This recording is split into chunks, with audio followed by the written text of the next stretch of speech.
Kembali kami Tuhan bersyukur atas pagi hari ini, atas segala anugerah dan kesempatan yang masih Tuhan beri bagi kami. Sebentar kami mau belajar firman-Mu, mari urapi setiap kami dimanapun kami berada, supaya kami boleh mempersiapkan hati, pikiran, pendengaran kami, untuk kami boleh menerima firman-Mu, mengerti, memahami, dan melakukannya. Terima kasih Bapa, biarlah Tuhan Engkau menolong hamba-Mu, beri hikmat, beri pemahaman, taruhkan perkataan-Mu, sehingga kebenaran-Mu bisa disampaikan bagi kami. Terpujilah nama-Mu Tuhan, di dalam nama Tuhan Yesus Kristus, kami sudah berdoa dan siap mendengarkan firman. Haleluya, haleluya, bersama kita katakan amin. Kita berikan tepuk tangan buat Tuhan. Silakan duduk. Shalom. Baik Bapak Ibu Saudara yang dikasihi Tuhan, dimanapun kita saat ini berada, kita bersyukur kalau Tuhan masih memberikan kita waktu dan kesempatan. Saudaraku, kalau kita melihat kehidupan hari-hari ini dan kehidupan banyak orang Kristen,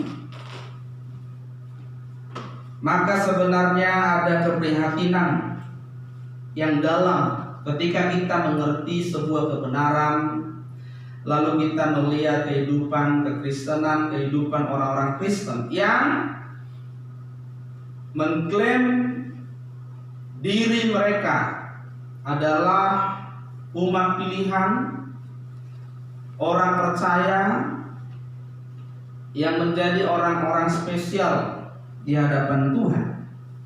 Tetapi justru saudaraku, sikap, perbuatan, karakter mereka tidak menjadi spesial, tidak menjadi karakter yang khusus seperti status mereka sebagai orang Kristen. Saudaraku, menjadi orang Kristen, menjadi pengikut Yesus, dibutuhkan keberanian yang sangat. Bagaimana seseorang menjadi Kristen, maka dia harus bersedia menyerahkan seluruh hidupnya, termasuk nyawanya.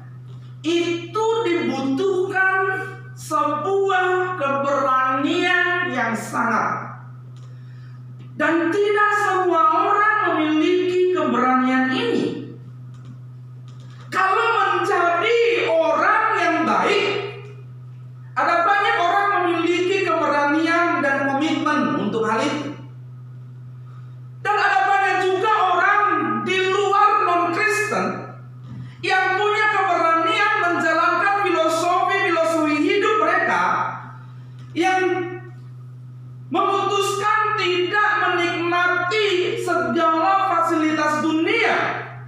Maka ada orang-orang Kristen non orang-orang Kristen yang punya filosofi yang sehingga pemuka-pemuka agama mereka mengasingkan diri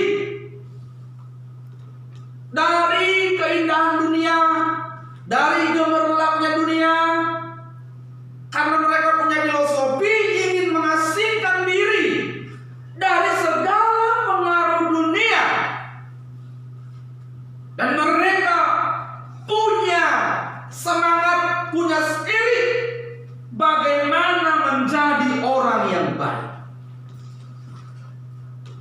Tetapi lain saudaraku, berbeda kalau orang memutuskan menjadi pengikut Yesus, menjadi orang Kristen.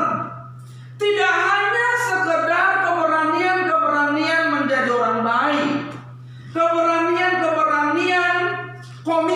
komitmen, sekedar menjalankan filosofi hidup yang sebenarnya bukan standar dari Tuhan Yesus.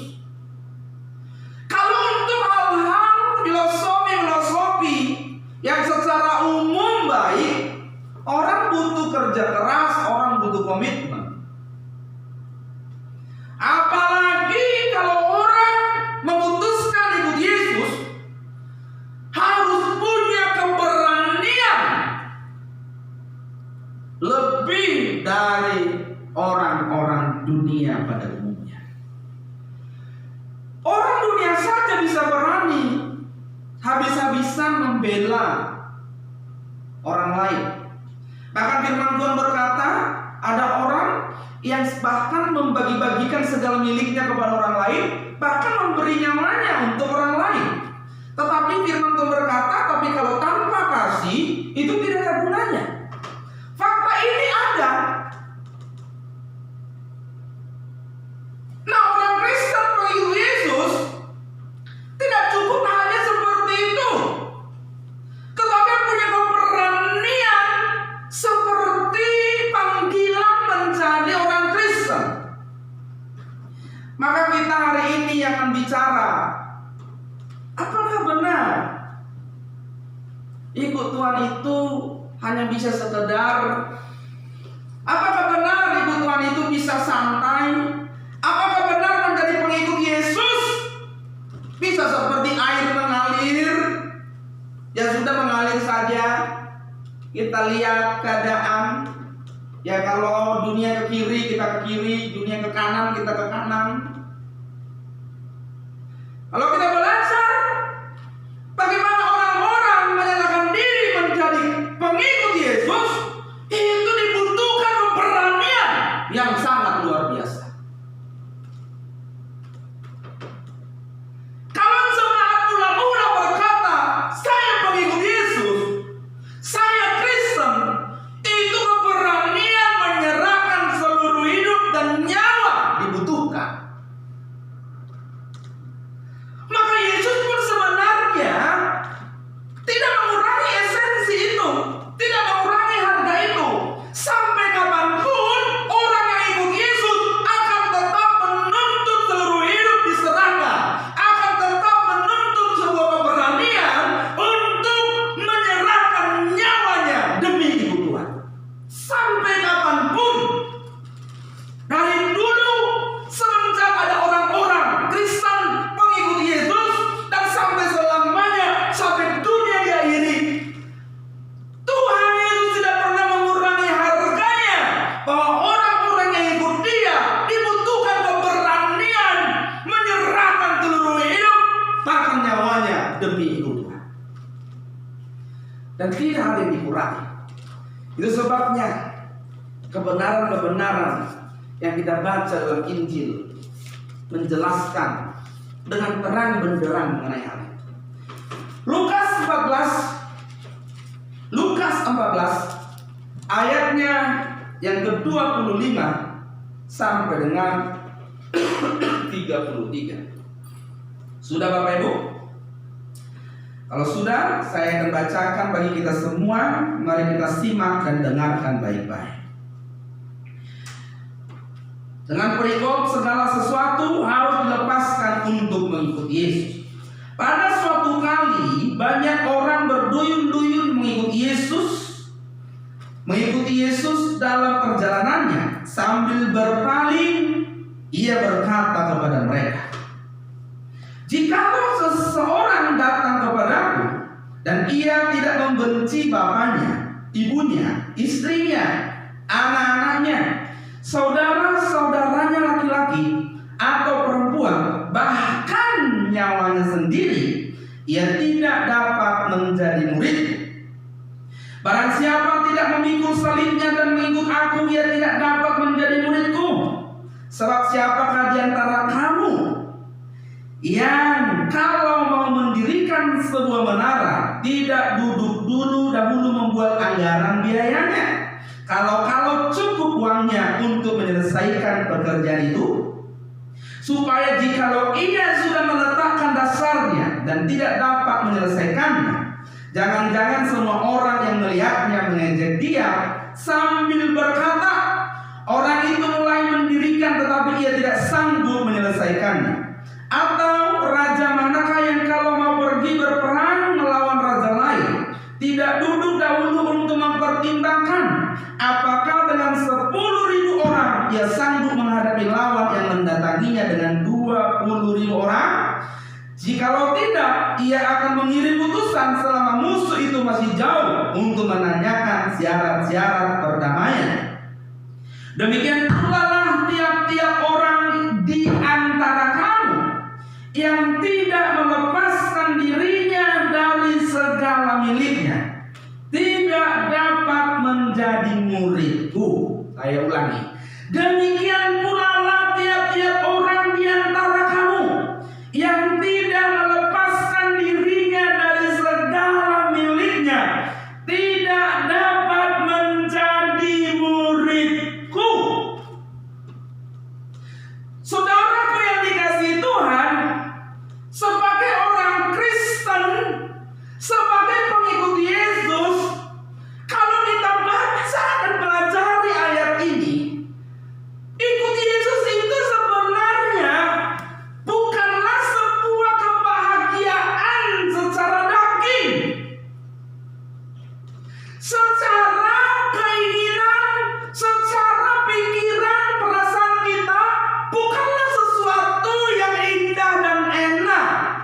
Coba bayangin, orang gara-gara ikut Yesus harus melepaskan diri dari segala miliknya. Dari ayat 25 dikatakan banyak orang berduyun-duyun mengikuti Yesus. Tapi orang ini sudah menjadi pengikut belum? Belum. Banyak orang berduyun-duyun. Kenapa ada banyak orang berduyun-duyun ikut Yesus? Mereka sebenarnya belum tahu, belum ngerti, belum paham apa yang Yesus ajarkan dan konsekuensi kalau mereka menjadi pengikut Yesus.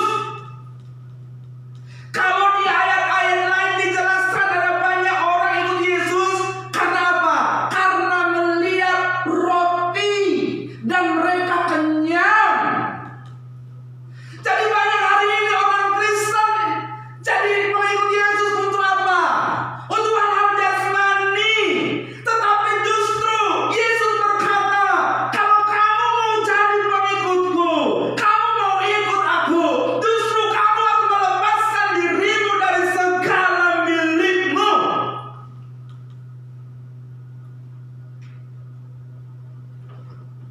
Jikalau seorang datang kepadaku dan ia tidak membenci bapaknya, ibunya, istrinya, anak-anaknya, saudara-saudaranya laki-laki atau perempuan, bahkan nyawanya sendiri, ia tidak dapat menjadi muridku. Ini kan gak mudah. Jadi bayangkan kalau orang jadi Kristen, dia anggap ikut Yesus itu hal mudah, santai, cukup berliturgi, datang ke gereja, cukup naikkan pujian, cukup lipat tangan. Barang siapa tidak membenci, maksudnya bukan berarti kita bikin permusuhan dengan keluarga. Maksudnya begini loh, barang siapa mengasihi siapapun melebihi Tuhan Yesus, melebihi aku, termasuk bapaknya, ibunya, istrinya, anaknya, keluarganya, siapapun, dan termasuk nyawanya sendiri. Kalau kamu lebih mengasihi semua itu lebih dari aku, kau tidak dapat menjadi muridku. Kalau hari ini dikatakan sebenarnya kamu bukan pengikutku, kalau hari ini dikatakan sebenarnya kamu bukan orang Kristen, ini nggak mudah. Keberanian. Banyak orang berani melakukan banyak hal. Banyak orang berani menentang bahaya. Banyak orang berani berjuang melakukan banyak hal. Tetapi tidak banyak orang berani membayar harga mengikuti Yesus. Itu sebabnya saudaraku, dalam hal ini Yesus menjelaskan. Dia umpamakan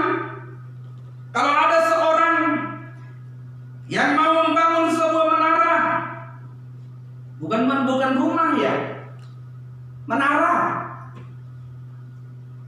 Ya, membangun sebuah menara.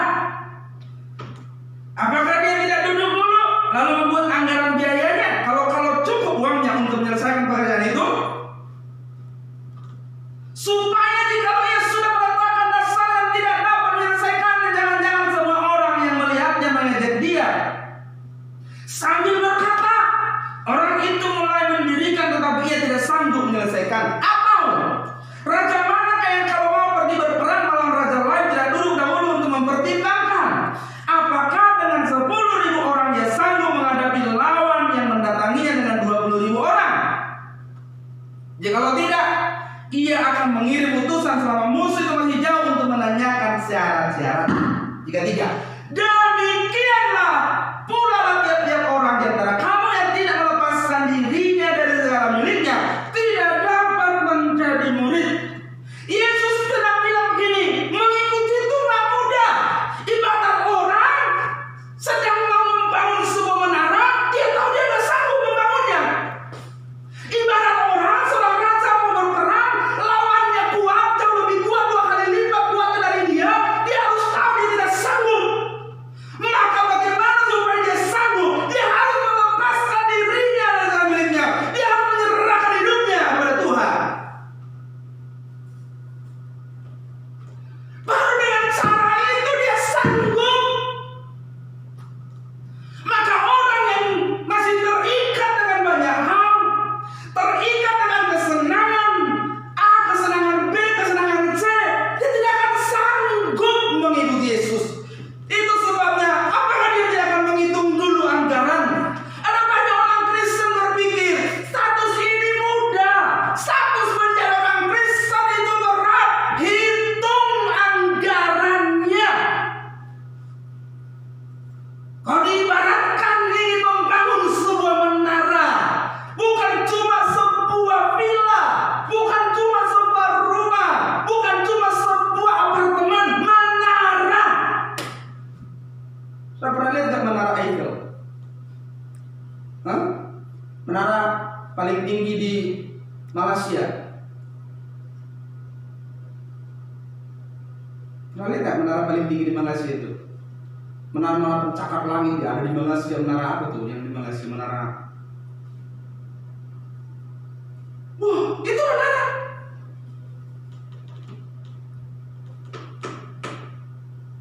Bangun rumah aja orang hitung anggaran. Jadi maksud ini sesuatu yang tidak mungkin. Maka bagaimana supaya kamu mungkin mengikut aku? Kamu harus melepaskan dirimu dari segala milikmu. Barang siapa tidak memikul salibnya dan mengikut aku, dia tidak dapat menjadi milikku. Aduh, ini kalau kita dalami dulu kita cuma baca sepindah. Ini adalah inti dari bagaimana seorang pengikut Kristus. Ini adalah esensi dari bagaimana harga sebuah perjalanan mengikuti Yesus. Bersedia dan berani melepaskan segala sesuatu. Jangan salah paham Bapak Ibu. Bersedia dan berani melepaskan segala sesuatu. Seperti yang Yesus bilang ini, barang siapa tidak melepaskan dirinya dari segala miliknya tidak layak bagiku, berarti memang harus melepaskan diri dari segala sesuatu. Harus punya keberanian. Bersedia itu maksudnya ini bukan berarti kamu yang hari ini kaya lalu tiba-tiba kamu harus jadi miskin. Tidak. Bukan berarti yang kamu hari ini yang punya kemampuan, punya uang,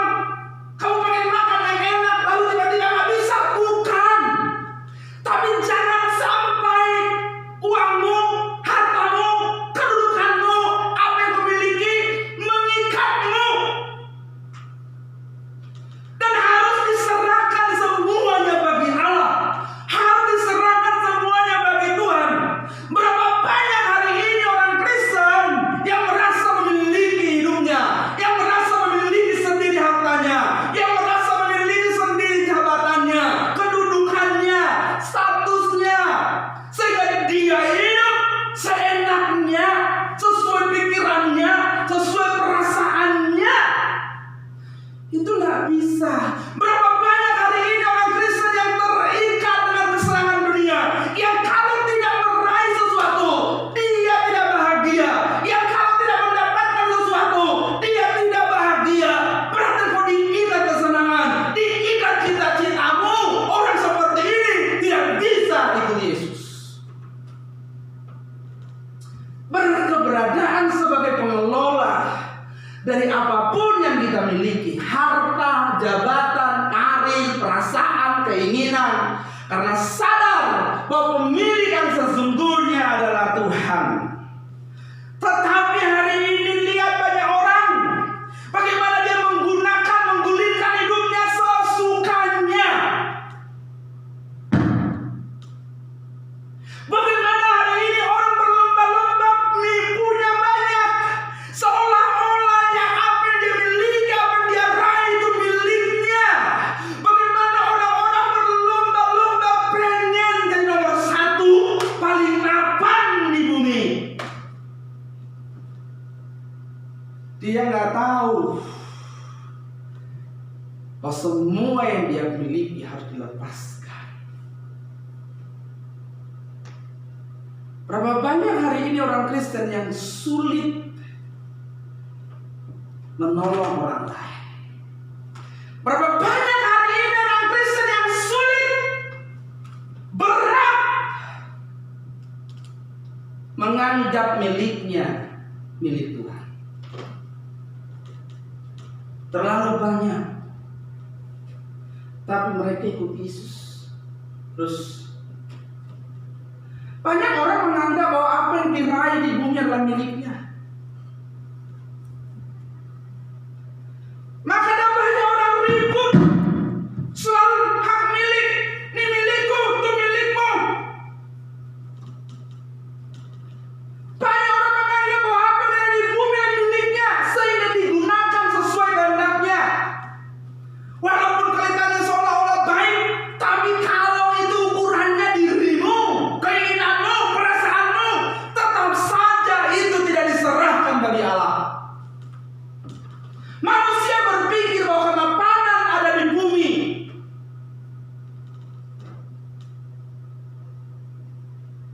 Di bumi ini tidak ada kemapanan, kurang terus. Kemapanan itu hanya ada dalam Tuhan. Sehingga berusaha meraih sebanyak-banyaknya, kumpulin sebanyak-banyaknya. Untuk apa? Untuk kebanggaan diri sendiri, kehormatan diri sendiri, supaya dihormati, supaya dipandang, supaya dianggap bernilai.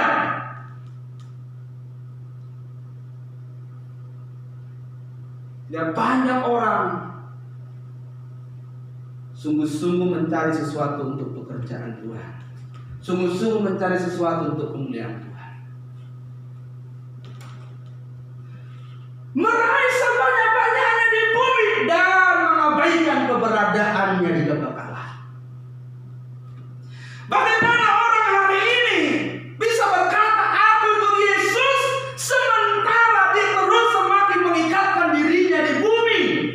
Aku ikut Yesus sementara dia semakin merasa memiliki banyak hal di bumi. Aku ikut Yesus sementara dia semakin memiliki hak, semakin memiliki kehormatan, semakin memiliki keagungan diri sendiri. Tidak bisa. Ikut Yesus melepaskan diri dari segala milik. Kalau begitu saya nggak boleh punya apa-apa, Pak. Kalau bisa kamu punya banyak, tapi bukan milikmu. Kan itu yang berat. Milik Yesus. Sebagai anak-anak Allah justru kita bertanggung jawab, berprestasi, yang terbaik, meraih yang terbaik. Tapi ingat, bukan milikmu, bukan untukmu. Kamu harus sudah melepaskan diri dari segala milikmu. Jadi kalau kamu meraih apapun di sini di bumi ini, kalau kamu punya apapun di bumi ini, jangan merasa kamu memilikinya. Itu bukan milikmu. Kalau semenjak engkau menyatakan kamu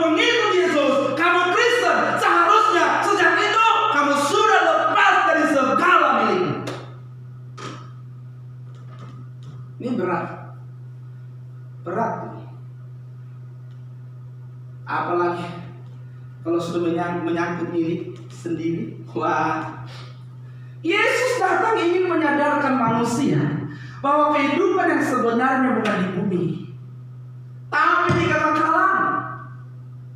Berapa banyak hari ini orang yang sungguh-sungguh memperkarakan kekekalannya. Tetapi hari ini kalau kita lihat banyak orang Kristen justru masih merindu-rindukan Firdaus di bumi.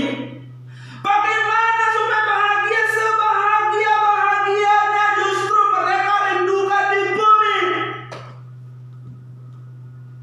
Padahal itu Yesus harus sungguh-sungguh memperkarakan kekekalan. Coba, ada seorang datang kepada Tuhan Yesus dalam Matius 8 ayat 19 sampai 22 diceritakan. Lalu datanglah seorang ahli Taurat dan berkata kepadanya, "Guru, aku akan mengikut engkau kemana saja engkau pergi." Kemana saja? Ini orang dia pikir ikut Yesus itu ngebuntutin secara fisik begitu. Kemana saja mau pergi aku ikut. Yesus berkata kepada ahli Taurat ini, "Serigala mempunyai liang dan burung mempunyai sarang, tetapi anak manusia tidak mempunyai tempat untuk meletakkan kepalanya." Coba saudara, berani nggak? Saya mau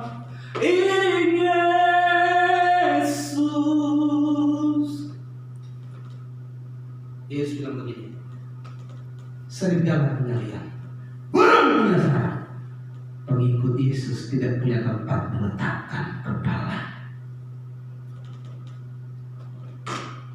Kalau kau mengikut Yesus, kau harus bersedia tidak nyaman di bumi.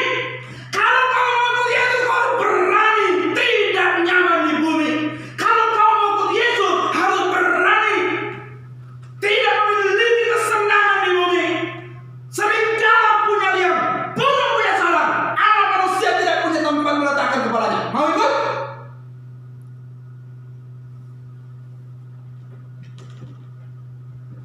Orang-orang Kristen, serigala punya liang, burung punya sarang.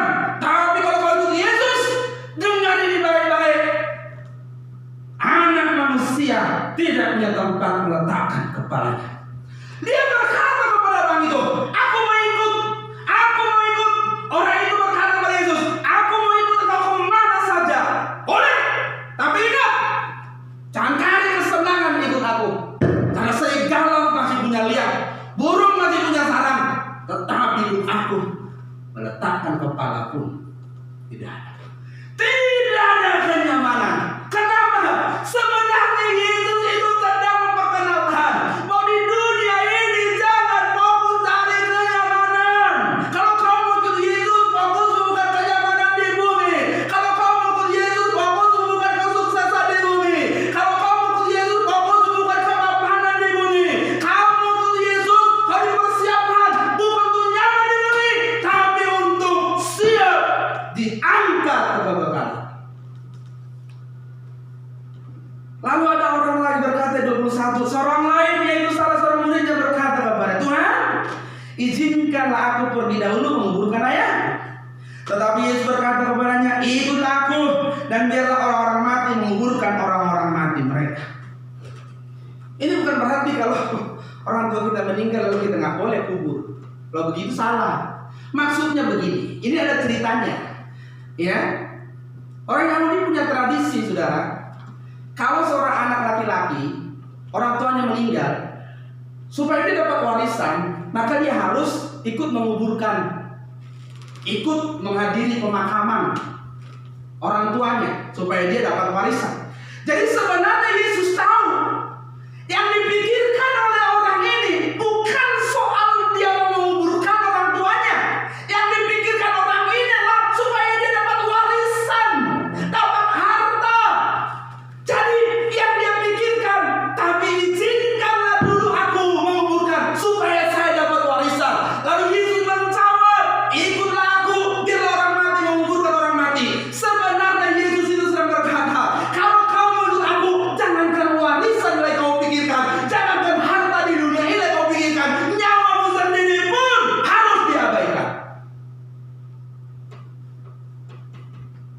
Wah, berat.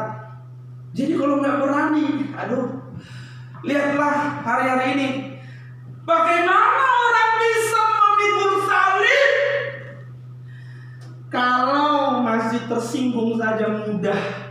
Aduh, bagaimana orang bisa memikul salib kalau masih melukai, kalau masih buat masalah, kalau masih bikin huru hara, jadi biang kerok. Bagaimana kita bisa memikul salib kalau kita belum bisa mengasihi pasangan kita, keluarga kita? Bagaimana kita bisa memikul salib kalau kita belum menyangkali diri kita? Padahal Yesus bilang, orang yang mengikut aku harus sangkal diri, pikul salibnya. Kalau tidak layak iman. Matius 10 ayat 34 sampai 39.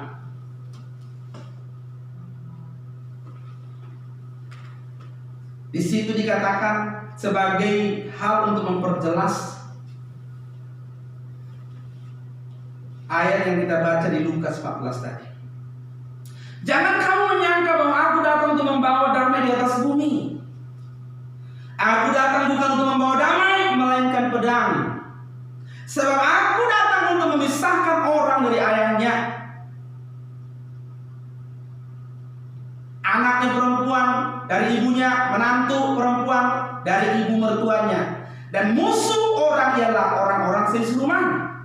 Barang siapa mengasihi bapak atau ibunya lebih daripadaku, itu maksudnya jika kamu tidak membenci, itu maksudnya kalau kamu mengasihi orang-orang itu lebih dari aku,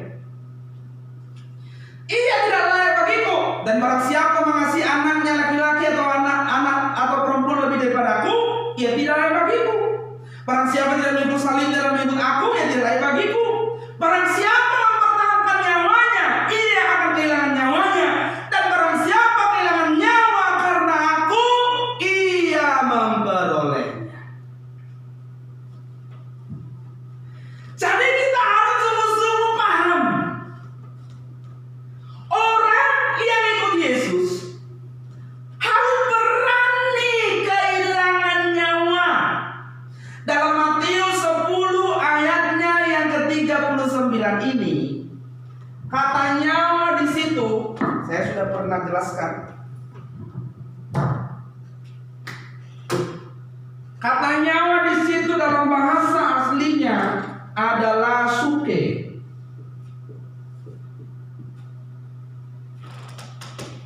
Yang artinya jiwa.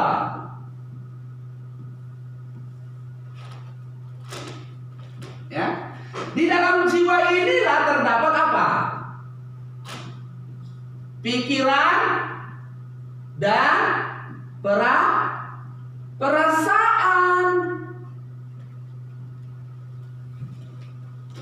Jadi waktu Yesus berkata, kalau kamu mempertahankan nyawamu, kalau kamu mempertahankan pikiran perasaanmu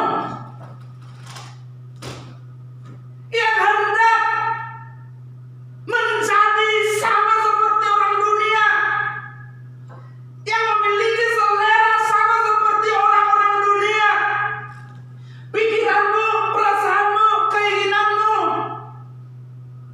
masih ingin menikmati dunia sama seperti orang-orang dunia, kalau kamu berani kehilangan itu, kamu akan benar-benar kehilangan jiwamu, kehilangan nyawamu. Orang yang punya jiwa, pikiran, perasaan yang benar, dia akan melahirkan kehendak yang benar. Kehendak yang benar. Kehendak yang benar inilah yang sesuai dengan kehendak Tuhan. Jadi kalau orang mau ikut Yesus, dia harus berani mematikan keinginannya, mematikan perasaannya, mematikan pikirannya sendiri, dan mengenakan pikiran Kristus. Itu sebab firman Tuhan berkata, milikilah pikiran Kristus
Tapi orang Kristen masih salah. Orang yang banyak itu datang berduyun-duyun. Yesus bilang apa? Kamu kalau mau ikut aku, lepaskan dirimu dari segalanya. Dia pernah berkata kepada Petrus. Apa yang dikatakan kepada Petrus? Waktu dia bercerita dalam Matius 16 ayat 21 dan seterusnya, bahwa dia akan pergi ke Yerusalem dan menanggung banyak penderitaan. Lalu Petrus menarik Yesus ke samping dan menegur dia, Tuhan, kiranya Allah menjauhkan hal itu. Hal itu sekali-kali tak akan menimpa engkau. Maka Yesus berpaling dan berkata kepada Petrus, enyahlah iblis, engkau suatu batu sandungan bagiku. Sebab engkau bukan memikirkan apa yang dipikirkan Allah, melainkan apa yang dipikirkan manusia. Apa sih yang dipikirkan Allah? Bagaimana manusia tidak mencintai dunia? Bagaimana manusia siap dilepaskan dari segala ikatan dunia? Bagaimana manusia siap dibebaskan dari segala keinginan menikmati dunia, supaya mereka tidak terikat dengan dunia. Kalau mereka terikat dengan dunia, mereka tidak akan bisa diubah. Kalau pikirannya sudah terikat dengan dunia, mereka tidak akan bisa diubah. Kalau mereka tidak bisa diubah, mereka pasti binasa sampai selama-lamanya. Maka lihatlah orang-orang hari ini, ada banyak orang yang sudah sampai di titik mungkin tidak bisa diubah. Bahkan ada banyak orang sampai mati sudah tidak bisa diubah. Karena mereka terus memelihara keinginan hawa nafsu mereka untuk menikmati dunia. Orang Kristen harus berani. Tapi kalau begitu Pak, gimana dong? Kita nggak boleh menikmati, boleh kau menikmati apa yang Tuhan berikan kepadamu. Tapi kau menikmatinya pun harus memuliakan Tuhan. Kalau kau punya uang boleh makan enak, nggak boleh. Tapi jangan marah juga kalau nggak nemu. Ya nggak? Karena ada gitu, jadi nggak jadi makan. Gara-gara nggak ketemu makanan kesukaannya, kau udah terikat berarti. Anak orang stres, bahkan jadi gila karena cita-citanya tidak tercapai. Kau terikat. Ada orang punya hobi, kalau dia tidak melakukannya, dia bisa marah. Kau udah terikat. Ada orang punya hobi mengkoleksi benda-benda mahal, benda-benda berharga. Ada orang punya hobi mengkoleksi rumah. Ada banyak orang punya hobi mengkoleksi uang. Ada orang punya hobi mengoleksi apartemen. Ada orang punya hobi mengoleksi mobil. Yang kalau koleksinya tidak bertambah sekali sebulan, dia bisa pusing. Ada orang yang juga hobinya lihat-lihat depositonya udah puas ya. Pokoknya kalau dia agak stres lihat depositonya angkanya, waduh nolnya makin banyak, senang dia. Lalu Yesus berkata kepada murid-muridnya dalam Matius 16 tadi, setiap orang mengikut aku, ia harus menyangkal dirinya memikul salib. Dia ulang lagi, kalau barang siapa mau menyelamatkan nyawanya, ia akan kehilangan nyawanya. Apa gunanya seorang memperoleh seluruh dunia tetapi kehilangan nyawanya? Dan apakah yang dapat diberikannya sebagai ganti nyawanya? Apa gunanya kau punya seluruh dunia ini pun? Berarti ayat ini menjelaskan kepada kita bahwa nyawamu, jiwamu ini itu jauh lebih berharga diperjuangkan daripada kamu meraih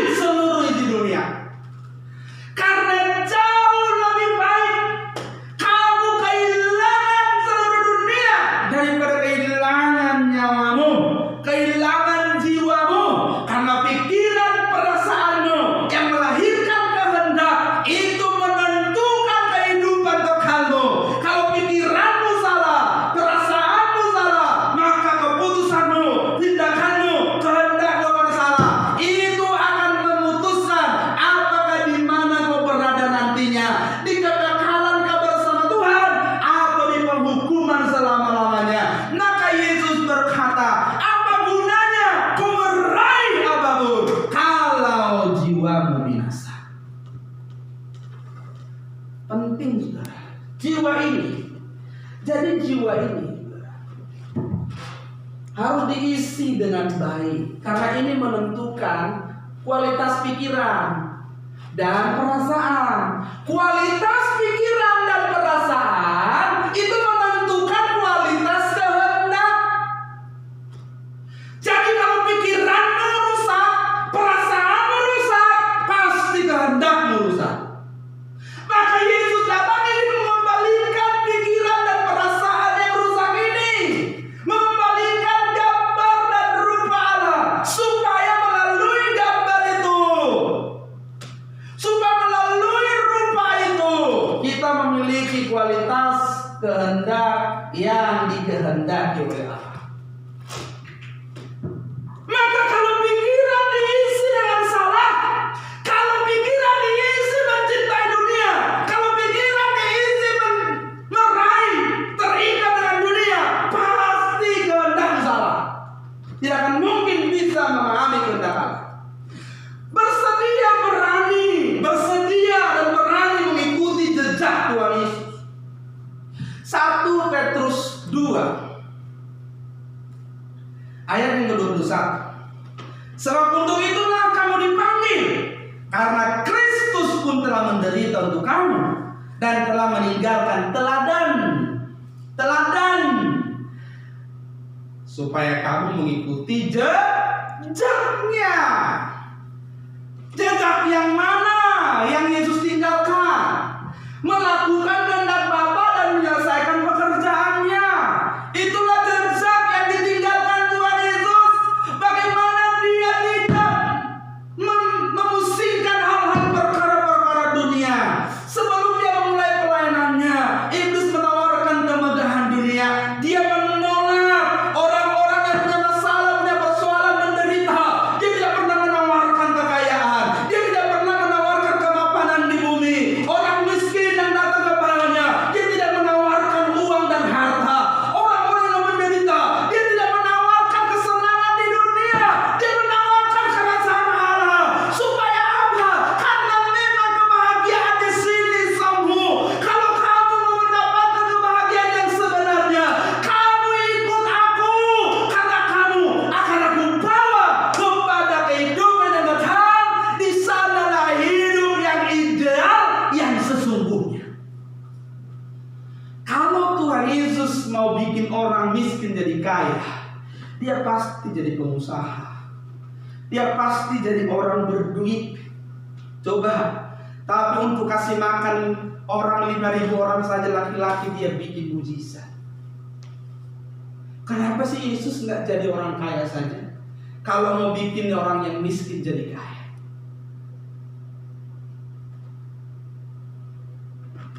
Yesus tidak menawarkan gambaran kehidupan di dunia ini. Yesus menawarkan pola, gambaran kehidupan di kerajaannya. Makanya banyak orang sampai murid-murid yang pertama pun tidak bisa memahami itu. Sampai mereka bertanya, "Guru, kami sudah meninggalkan semuanya. Apa udah ubah kami?" Banyak orang hari ini ikut Tuhan itu nanya itu. "Oh, kamu punya Tuhan masih tanya upah?" Daud berkata, "Tuhan adalah gembalaku, takkan kekurangan." Dalam bahasa aslinya sebenarnya bukan takkan kekurangan aku. Dalam bahasa aslinya itu sebenarnya begini. Tuhan adalah gembalaku, aku tidak butuh apa-apa lagi. Tapi sekarang Tuhan adalah gembalaku. Karena gembala, mintalah apapun, masih banyak yang kurang. Daud berkata, Tuhanlah gembalaku, aku tidak butuh apa-apa lagi. Tapi orang Kristen hari ini, Tuhan adalah gembalaku, minta sebanyak-banyaknya, ambil sebanyak-banyaknya, minta apa saja.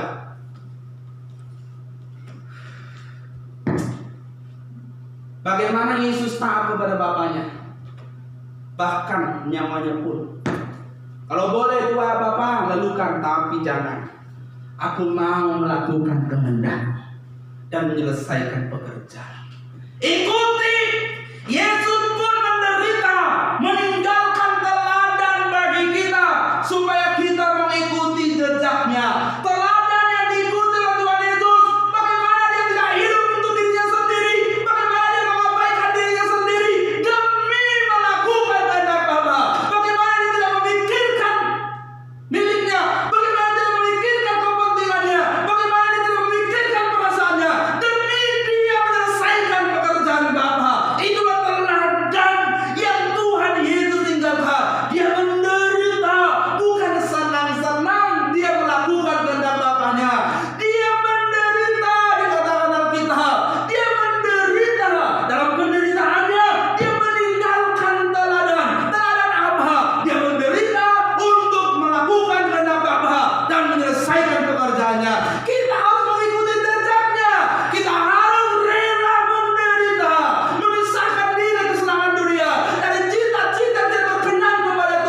Ini nggak mudah, butuh keberanian.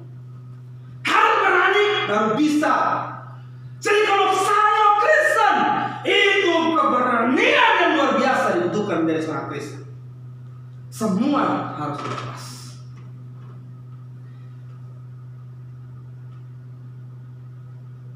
Itu sebabnya Yohanes 13 ayat 36 dan sampai 38 berkata, Simon Petrus berkata kepada Tuhan Yesus, Tuhan, kemanakah engkau pergi? Jawab Yesus, ke tempat aku pergi, engkau tidak dapat mengikuti aku sekarang, tetapi kelak engkau akan mengikuti aku.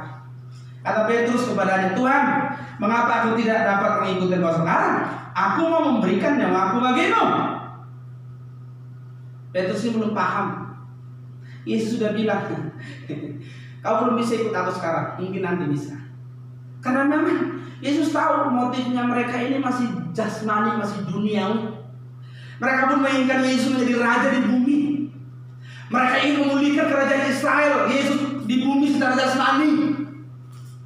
Padahal Yesus berkata memulihkan kerajaan Israel itu secara rohani, bukan di bumi. Wah, Petrus ngomong, wah kalau orang sehebat ini mah diikut pasti aman. Enggak. Wah, jangankan. Wah, jadi waktu Petrus mungkin bilang, aku rela memberikan nyawaku. Karena mungkin dia pikir, nggak mungkin aku sampai nyawaku melayang deh, nggak mungkin. Karena buktinya apa? Yesus berkata, nyawamu akan kau berikan begitu.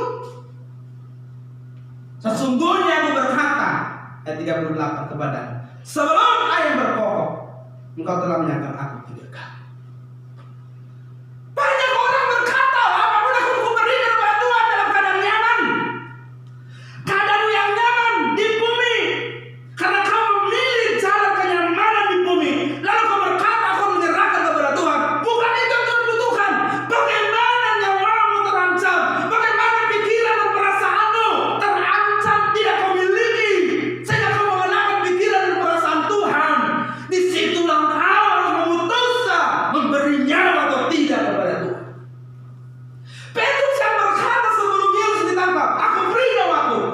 Buktinya dia nggak beri. Yesus ditangkap, dia takut, lari sudah. Sampai 3 kali dia menyangkal Tuhan Yesus. Itu sebabnya ikut Yesus itu butuh keberanian. Harus berani, tidak merasa memiliki apapun, bahkan dirinya sendiri. Makanya sering saya bilang, kalau kamu masih suka masih bisa tersinggung, aduh, sorry demori, masih jauh. Apalagi kau suka bikin masalah. Suami-suami yang nggak sayang istri yang tidak sayang suami, masih jolim, aduh, sorry, masih pelit, sorry. Kau masih terlalu jauh. Masih terlalu jauh. Sadari harga ini. Kamu masih memikirkan dirimu. Masih terlalu jauh. Bagaimana kamu bisa menyerahkan hartamu kepada Allah? Menyerahkan seluruh hakmu kepada Tuhan. Kalau kamu memiliki hak-hak di dalam kehidupan.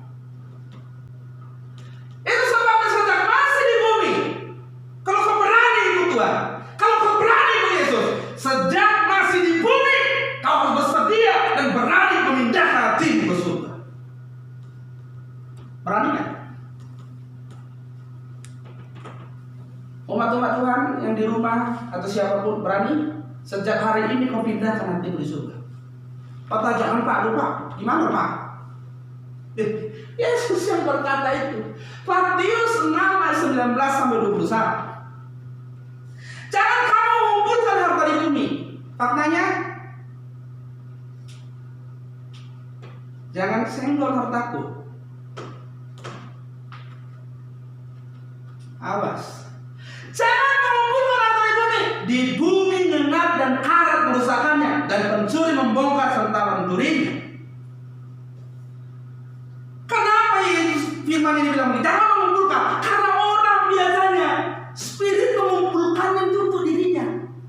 Coba pikir. Kalau orang hari ini nabung, spiritnya apa? Motivasinya apa? Supaya nanti bisa begini, bisa begini, bisa begitu, bisa begini. Nabung lagi, udah punya rumah satu, nabung lagi beli dua. Udah punya rumah dua, nabung lagi beli tiga. Oh, punya rumah, nabung lagi beli mobil. Punya mobil satu, nabung lagi beli ini. Nabung lagi, waduh, lebih banyak nabung. Yesus sedang menegur. Jangan kumpulkan harta di bumi untuk tujuanmu. Karena kalau untuk dirimu sendiri kau mengumpulkannya, kamu akan kehilangan, tidak akan dapat apa-apa. Tetapi kumpulkanlah harta bagimu, harta di mana? Di surga. Apa kamu harus bolak-balik ke surga? Nabung? Setiap kau gajian, setiap kau dapat uang, aku surga dulu ya. Ngapain? Mau nabung. Begitu maksudnya. Loh, kenapa? Emang kamu ngapain ke surga nabungnya?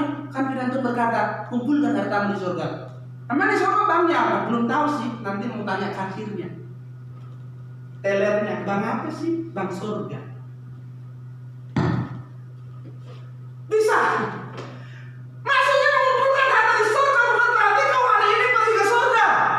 Semenjak kau di bumi, pindahkan hatimu di surga. Semua motivasimu, semua hal yang kau kerjakan, tujuanmu untuk kekekalan, kemuliaan Allah, berkenan atau tidak kepada Allah. Semua yang kau lakukan, semua yang kau kerjakan, mengumpulkan harta di surga harus sesuai dengan kehendak Allah. Kalau tidak, kau tidak pernah nabung di surga. Pindahkan hatimu. Kenapa? Firman Tuhan berkata, di surga menyengat dan karat tidak merusakkannya, dan pencuri tidak membongkar serta mencurinya. Karena di mana hartamu berada, di situ juga hatimu berada. Dengar baik-baik. Firman Tuhan berkata, kumpul hartamu di surga. Itu nunggu mati apa bukan? Enggak. Karena di mana hatimu berada, di situ hartamu berada. Berarti ngumpulin harta di surga itu soal hati yang dipindah. Kamu hidupnya motivasimu apa? Masih duniawi atau kekekalan? Motivasimu apa? Artinya segala yang dimiliki dan dilakukan harus untuk kepentingan atau kemuliaan Tuhan. Korintus berkata, baik kau makan, baik kau minum, dan melakukan apapun yang lain harus untuk kemuliaan Tuhan. Dan demi Tuhan kita tidak boleh menyayangkan apapun. Sayang duitku, sayang hartaku. Tapi anehnya kalau ada orang duitnya hilang di bumi, marah. Padahal Tuhan udah bilang, di bumi ngengat dan karat dan pencuri mencurinya. Jadi kalau ada uang hilang di bumi, Yesus sudah bilang bisa hilang di bumi, di surga nggak bisa hilang. Pindahkan hatimu sejak sekarang.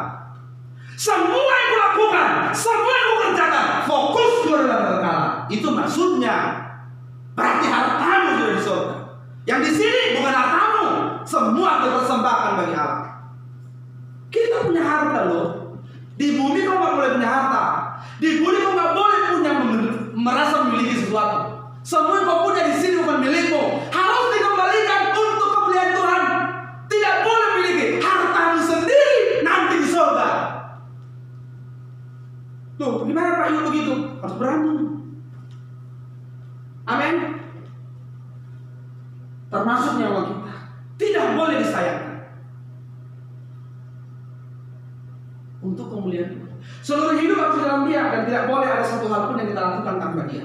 Itu maksudnya hanya harus Tuhan satu-satunya. Bapakmu, ibumu, keluargamu, anak laki-laki, anak perempuan, istrimu, siapapun tidak boleh melebihi. Aku harus jadi satu-satunya. Yesus dan Tuhan menjadi satu-satunya. Seluruh hidup harus di dalam Dia dan tidak boleh ada satu hal pun yang kita lakukan tanpa Dia. Jadi harta milik Yesus bukan di bumi, tapi di mana? Di surga. Berani nggak? Berani nggak? Kalau yang punya harta, orang-orang Kristen yang punya harta, punya banyak, berani nggak kau berkata ini bukan milikku? tapi ini milik Tuhan. Aku persembahkan, aku serahkan semua untuk pekerjaan Tuhan.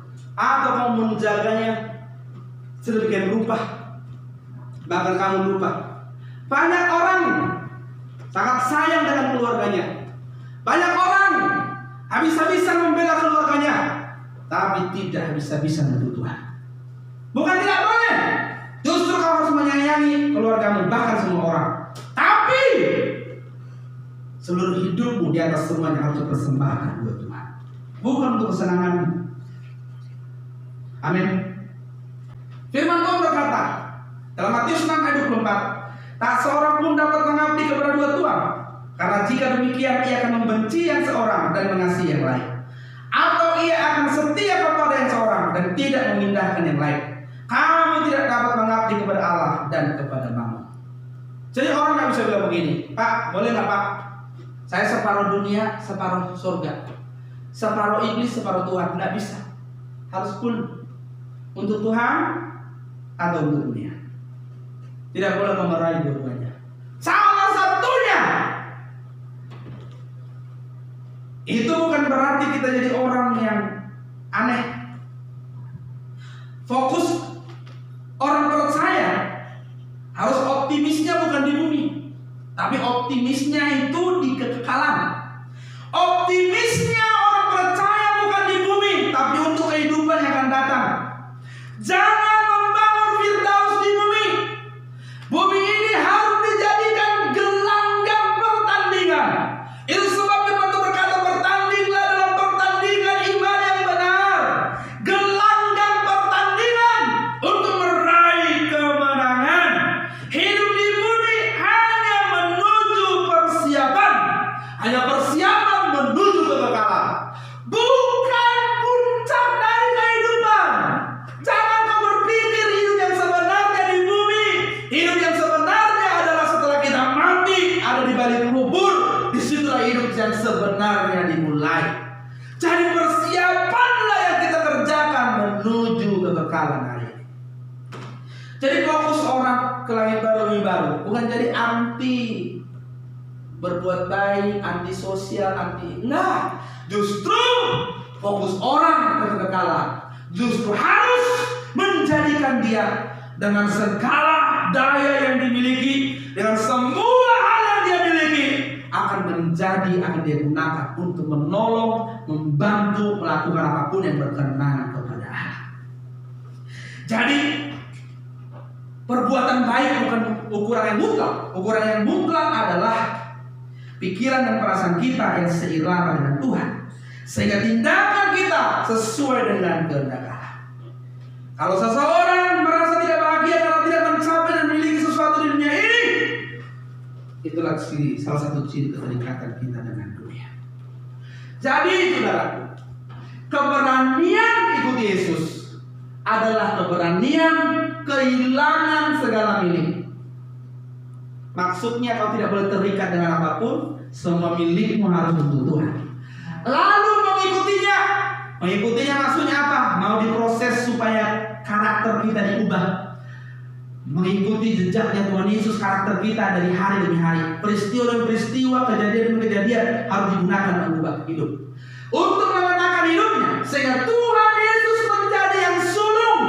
Sesuai dengan firman-Nya, bagi kita yang serupa dengan. Kalau dia yang sulung di antara banyak saudara, berarti ada orang-orang Kristen yang mirip dengannya, yang seirama dengan hidupnya.